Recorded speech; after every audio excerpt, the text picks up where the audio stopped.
Welcome to Still Plays Galaxy of Heroes, and we are back with another talk video, and this week we are hitting these topics. Before we look forward, we're going to look back at 2020, even a little bit at 2019, and kind of compare the past year and what it was like in Galaxy of Heroes. Then we're going to look back at a couple list videos I made and some of the specific progress that I made on my account in terms of my goals. Then we'll be looking forward to 2021 and what I really want to accomplish within my particular roster, and maybe a little bit for the account. And then we'll be wrapping up with a lot of gearing that I did before signing up for the last round of Grand Arena. I spent a ton of gear, especially after figuring out what Beskar Mando needed. Kind of saw that I had a lot more resources than I needed for Mando, so I spent them. Here's the bird's eye view, and we're going to zoom into this in a moment, but overall I kind of wanted to zoom out and look at 2020 versus 2019, and on its face it doesn't look that bad, and it was kind of surprising because I felt like 2019 was a lot worse than it was. But I think there's a few reasons with how CG released things that made 2019 feel a lot worse than it was. So overall, 2020 we got 12 ships and characters. 2019 we got 11 ships and characters, but it didn't really feel like that because the big difference was we got 10 characters in 2020 versus 2 ships. And in 2019 it was 6 characters to 5 ships.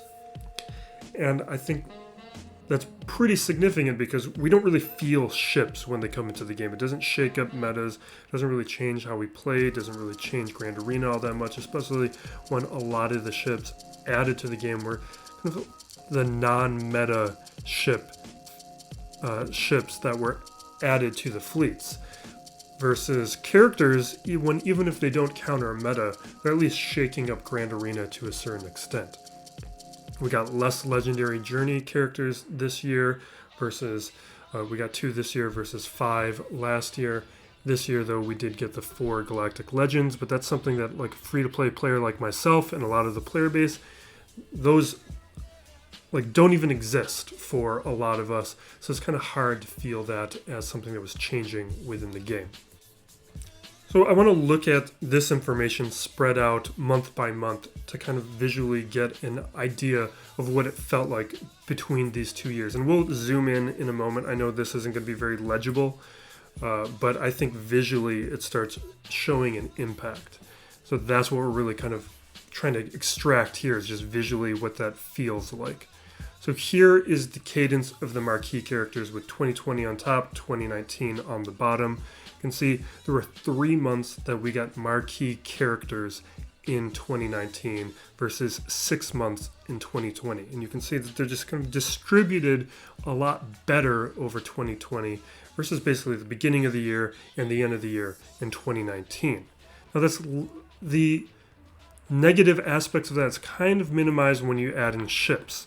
So with the ships, you can see, okay, that distribution is not as bad in 2019 as it was, and in 2020 kind of fills in some of the holes, but the ships were released one at a time, except for in November, and then they, as I said a moment ago, it doesn't really shake up anything. You don't really feel any difference. A lot of players didn't even really use a lot of these ships, especially when it comes to the Vulture Droid and Hyena Bomber. Some players just avoided that altogether and when they just focused on Negotiator.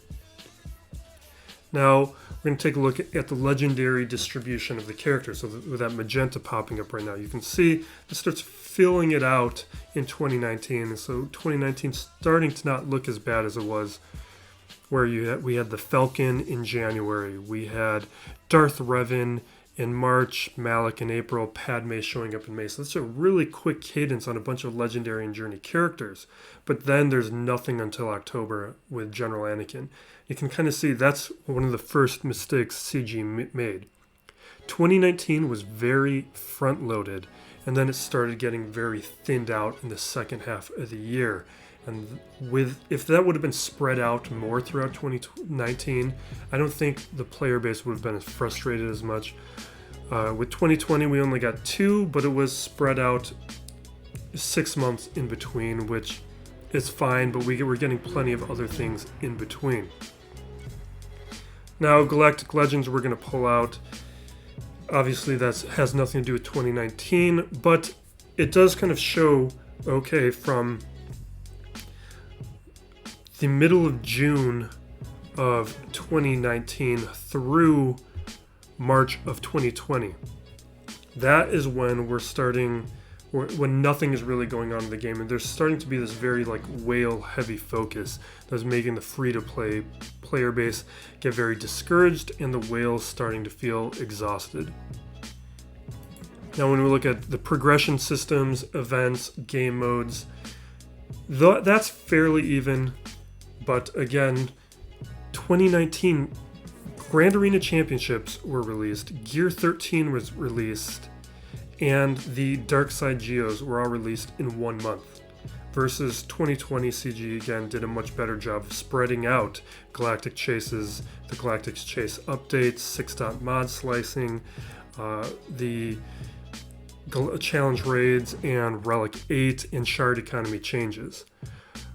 Instead of what happened in 2019 was a very heavy June, a very disappointing surprise in Relics being released right after, and then Lightside Geos being released at the end of the year. The last element here is reworks.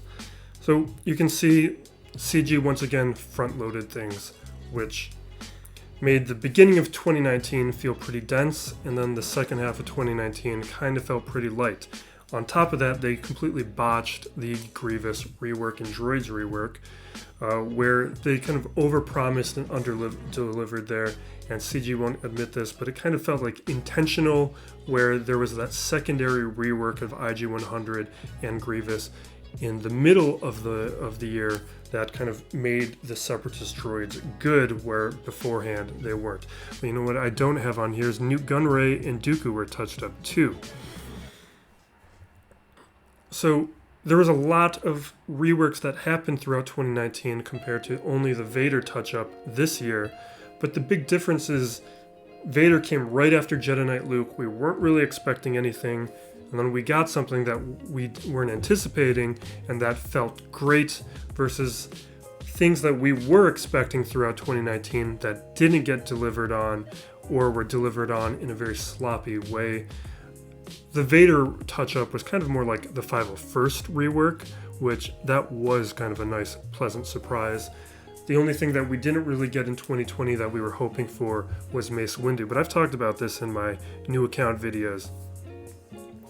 There's a big problem with reworking Mace Windu, and that is it's going to mess up the early game. And the one thing I've been very pleasantly surprised by is how well balanced the early game is, and messing with Mace Windu is going to make that pretty difficult. I think that's why you see a lot of these touch-ups with characters that are farmable early in the game, with like Ahsoka or Anakin, where those touch-ups don't really get unlocked until other characters have been unlocked with them.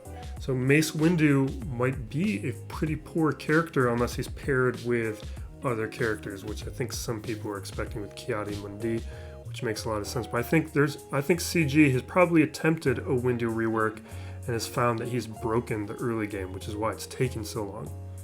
So here's that graphic zoomed in, not as a JPEG. It got very pixelated, so I didn't want to enlarge that too much. Here as a vector, it's a lot more legible. Here's what the first 6 months looked like. You can see how dense 2019 was. Maybe I'll throw this on Discord. I don't know how interesting this is to other people. I just find this kind of stuff interesting. And then here is the rest of the year, the second half of both 2020 and 2019. And you can see just separated out by color what these different elements within the game, how those are distributed. And what I kind of realize is overall, taken as a whole, not so bad. I just think CG's execution of it was very poor, where they didn't distribute all the changes that they made in 2019 as effectively as they could have, or as effectively as they did throughout 2020. So I want to take a look back at my roster over 2019 and 2020, and a little bit of my goals for 2021 to help encourage and motivate free-to-play players. Because I think there's a lot of negativity out there in the community about how pay-to-play this game is, and that's true to a certain extent. But really, you can have a ton of success free-to-play in this game if you understand that what you are playing against is CG's algorithm, not other players. So you shouldn't be trying to play like a whale. If you try to play like a whale, you're not going to succeed. So the things that I've done, I've talked about this in other videos, is focus on Gear 11. You need to be very efficient with your resources. This is a resource management game, not a arena game. You want to understand that like Zetas are far less rare than stun guns, and putting a Zeta onto a character to qualify for an event is going to help you more in the long run than putting on those stun guns. So for like IG 100 or Canderous or whoever, like maybe it's not the best Zeta, but it is a lot easier to replace a Zeta than to replace 50 stun guns or those Carbantes. And you want to finish your farms. You want to be able to pivot your account as quickly as possible and understand how your Grand Arena matchups come in with the top 80 or wherever it is for your particular division. So 2019, I leveled up 44 characters to level 85. 2020, that was less because I'm just kind of finishing things off. And now in 2020, that was 36. There's only 13 remaining characters, I believe, to get up to level up to 85 for me. In 2019, my big project was finishing farms. I finished 47 farms in 2019, basically all of them. I did 18 this year, and those were basically any new released characters. This table here shows all the Zetas I applied per quarter, and I showed this before in my 100th Zeta talk video. And what I wanted to extract here is the rate at which I was applying Zetas per quarter, and how from 2017, when I first started applying Zetas, that consistently started climbing up and occurring faster and faster each quarter until this past quarter where it dropped, and until, well, you'll see at the end of this video, I dropped 4 Zetas. Now I'm at a point where I've hit luxury Zeta territory, or I'm well within it. I was kind of in it before. But if you focus on beating the assault battles, making sure you're beating the Telzine event and the Wicked event, and that you are doing well in Fleet Arena, you can accrue a really good amount of Zetas and apply them at a pretty quick rate, which will mean that you'll be catching up on how many Zetas you need to be doing pretty quickly. So this number here down below the month, that's how many Zetas I was applying per month. So I started out at like 1 1/3 per month, and by last quarter, I was doing almost 5 Zetas a month. And what I'm expecting over 2021 is that Zeta rate is going to continue falling as I have fewer and fewer Zetas that I even want to apply as a luxury Zeta. Before we jump into the free-to-play gearing of my roster, I did want to give an update on 2 of the list videos I did this year. One was on the surprising Gear 11 characters that I have. The other, the relics that are my most wanted if I wasn't focused on the Jedi Knight Luke relics. I geared up 5 of those characters from the Gear 11 list, which is the one that has 15 characters on the left. So Padme is now Gear 12, Shakti is Gear 12, Nest and Jango, they are all Gear 12, and C-3PO was moved up to relics because he was needed for Jedi Knight Luke. Of the relics that I want, those are going to be a priority pretty soon, but only Jolie and Malik were brought up to relics, but pretty soon I'm going to be having Jango, Sith Trooper, and Old Daka moving up to relic characters. And then we'll kind of reassess priorities, as my big goal for 2021 is to get a lot of those relics and to kind of make my roster a lot more dangerous. I think if kind of broke it down year by year. 2019, I was finishing farms and also gearing up a lot of those hard-to-gear tanks like Sunfac, Kenobi, Biston, Scarif Rebel, Pathfinder, IG-100, Droideka, B2. Like all those characters were the big project of 2019. And gearing up those characters took like the whole year. 2020, the big project was kind of deepening my roster a ton, working on those Gear 11 characters. And for 2021, it's going to be about getting those relics that I want and also getting my first Galactic Legend in Jedi Master Luke. That's 2020 in review and the progress made on my account over 2020 and a little bit of 2019 for comparison. We're going to wrap it up with the free-to-play gearing of my roster as we usually do. I had held this off for about a month in preparation for Mando. So we did a ton of gearing once we realized what the Mando requirements were, so fair warning on that. This is a long one.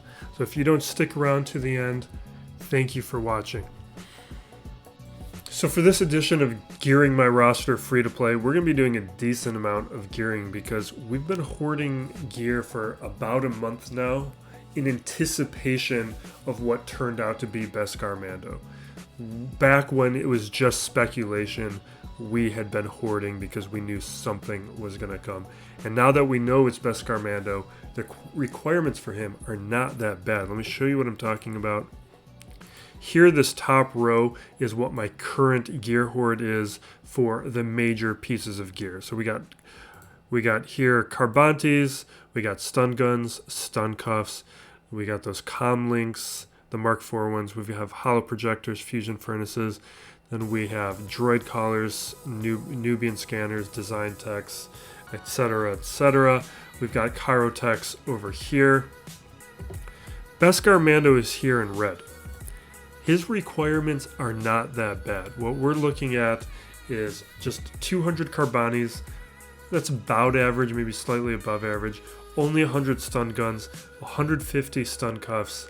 The worst thing on him is that he needs 250 of each chirotech. That is pretty manageable, and what it means is we have a ton of extra gear now that we can start throwing around the roster and pursuing the relics that I want to get, pursuing the Galactic Legends that I'm shooting for, which is Jedi Master Luke, and accomplishing some of these other things that I want. Like I want another Jedi character, I want to finish off Cody just so I can eventually work towards having him for territory battles, and I'm slowly just gearing up other characters that I want up to Gear 12 or to Relics, or getting some of those other Galactic Legend characters staged.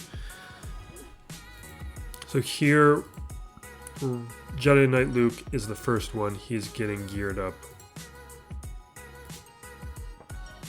He will take up to at least Relic 3 or Relic 5, but we'll do that off screen. I'm just showing you which characters I'm quickly doing right now.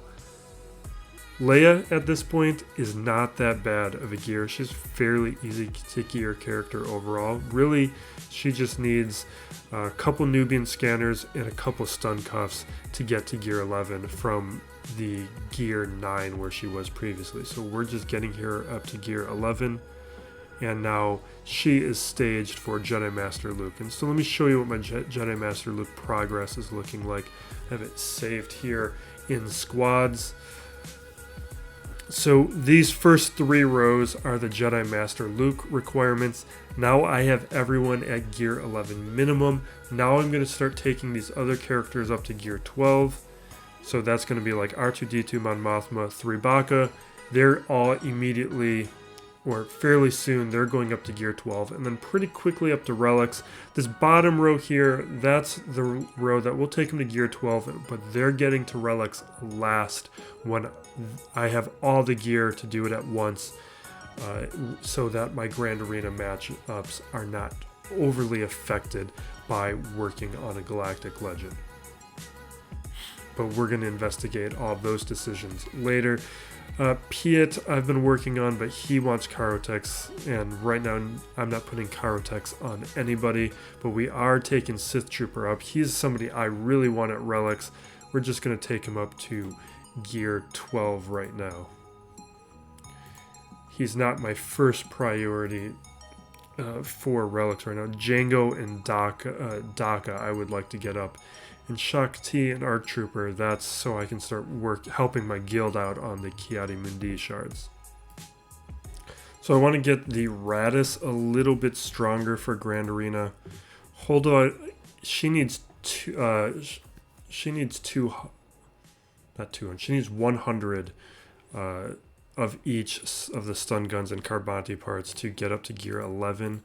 We might not take her to gear 11 right now, but we will at least bring her up 2 additional levels. She doesn't need a stun gun there.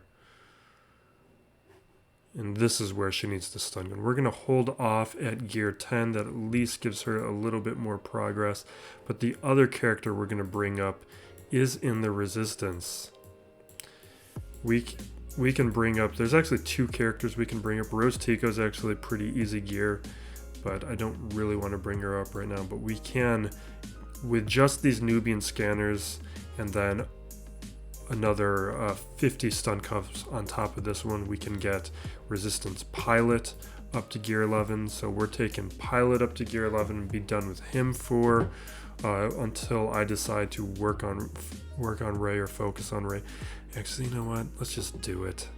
Let's just get another requirement done while we have everything we need.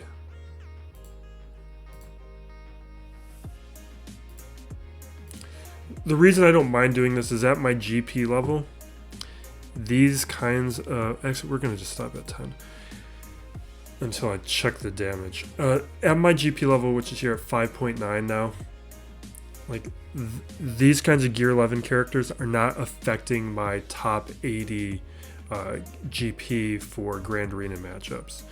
All of this gearing is not affecting what opponents I'll be getting. So this doesn't hurt me, which is why I talk about like creating this deep roster and really paying attention to where your top 80 GP is. And like to do that, what you do is just sort by power, and then you just count down like 12 rows will get you I think 12 rows is 72. So if you count down 13 rows, you're getting 78 characters.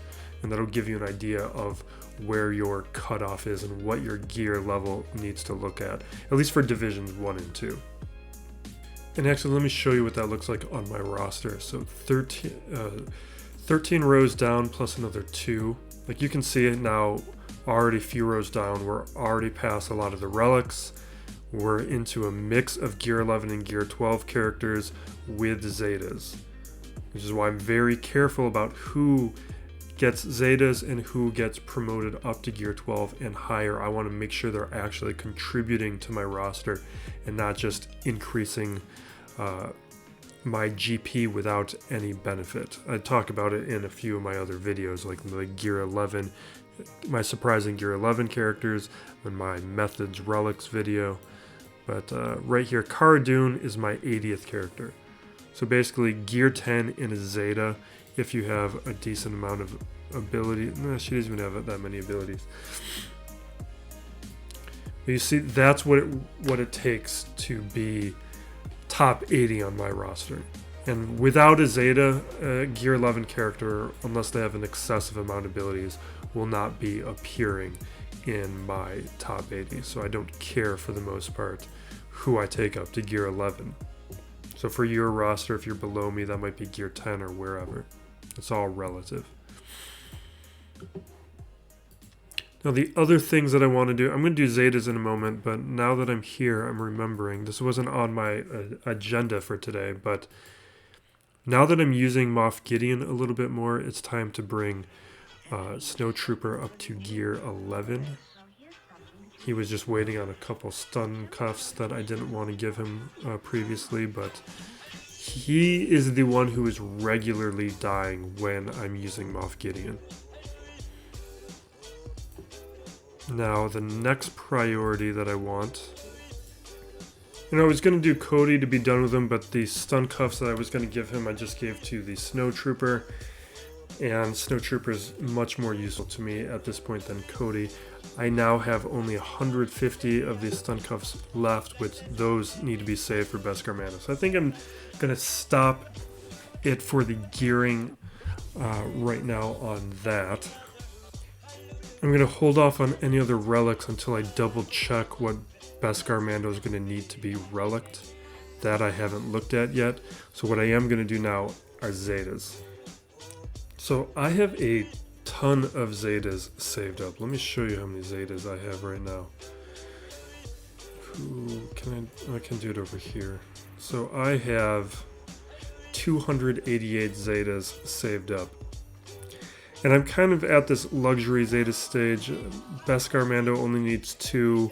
I'm still at a month at the soonest at getting Jedi Master Luke unlocked. So I'm going to throw a couple luxury Zetas on that I've been wanting, just have never felt the need to do. So one, I'm going to put on Colonel Starks. That's just a nice one to have, but not really necessary. So Colonel Stark will get one. Like, he just adds some additional protection recovery, and removing turn meter from enemies is in its own way just a turn meter increase for your own side. That's a nice little boost. We'll take him up to gear 10 eventually. I think the next one we're going to do is we're going to move up here to the Empire. I'm not really ready for this one yet. My probe droid is a long ways off, since basically I'm only getting shards for Imperial probe droid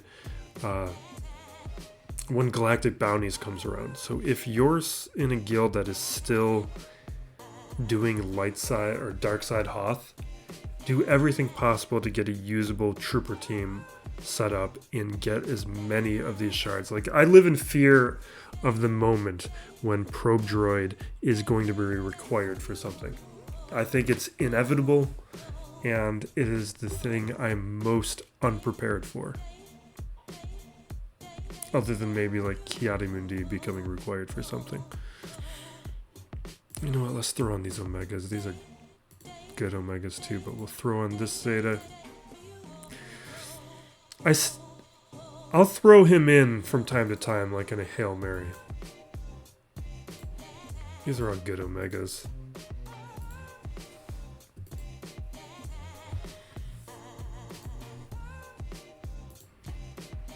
You know, there's a few others. So one that I want just because I like the character. This is Ahsoka. This one's kind of just for me. We'll throw on this one. I think we'll do one more after this. We'll go down to 200.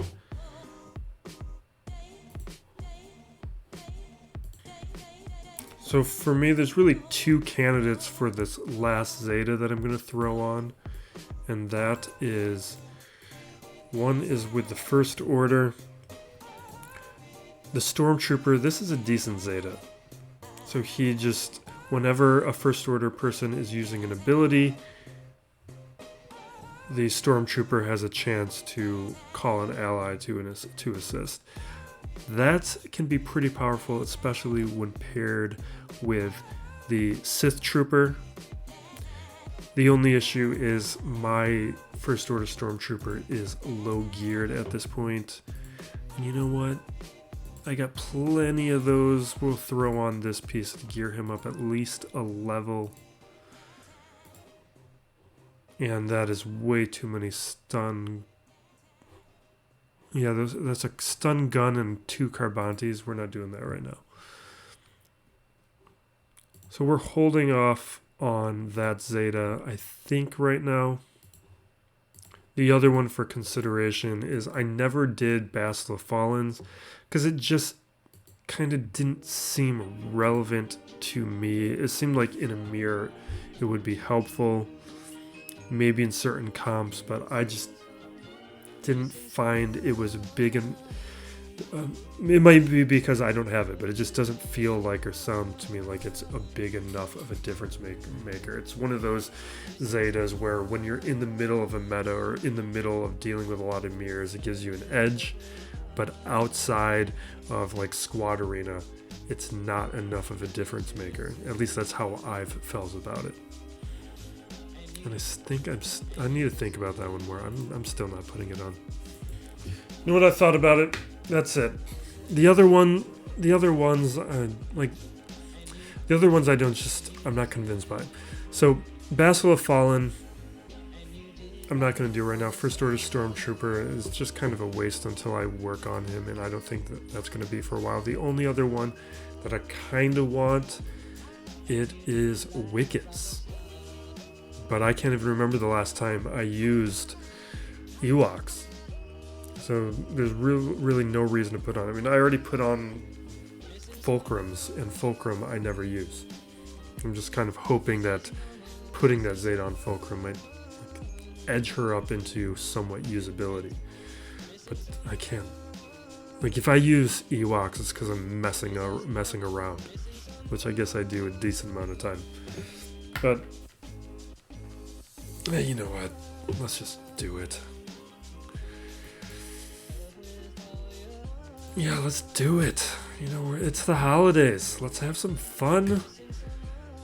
Let's put that Zeta on. Where are those eyeballs? Gold eyeballs?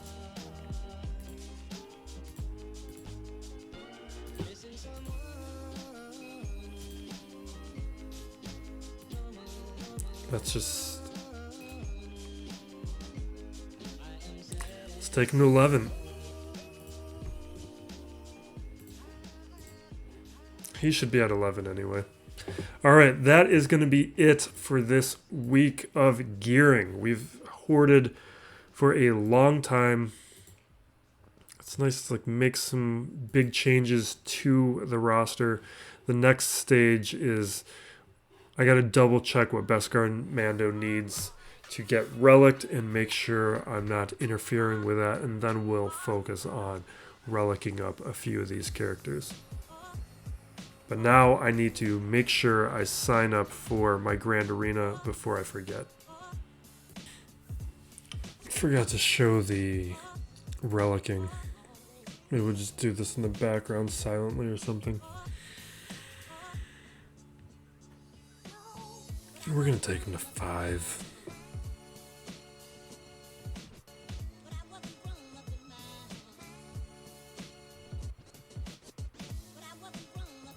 Why? It's Luke. Why wouldn't we? Let's not overthink it here.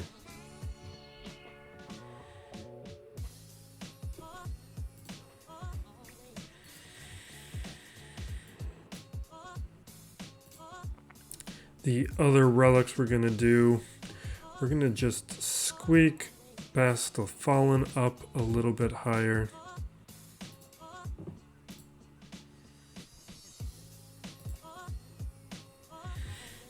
There's no reason for me to have her as weak as I do.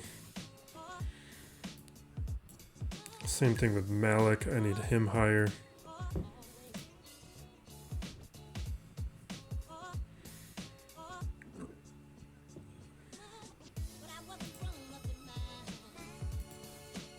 And I might leave it at that for now. The rest I will wait on.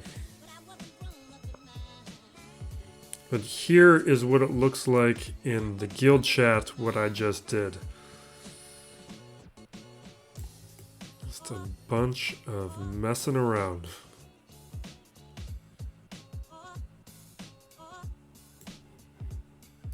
Thank you for watching. This has been Still Plays Galaxy of Heroes. Happy New Year, everyone.